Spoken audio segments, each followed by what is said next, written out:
ဘာသာအမွေထွန်းလင်းနိုင်ပါစေရှင်တို့ဖျားဟောကြားခဲ့တဲ့သာသနာအမွေတရားမြတ်ကုန်အင်းတွေနှလုံးသွင်းနိုင်ပါစေ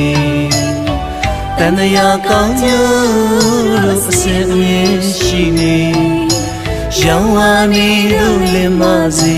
ဘုရားသာသနာတွေထွန်းလင်းနိုင်ပါစေဒီလောကကဘာကြီးအတွက်ရဲ့စင်ထာဝရမေတ္တာတွေရဲ့ဝေ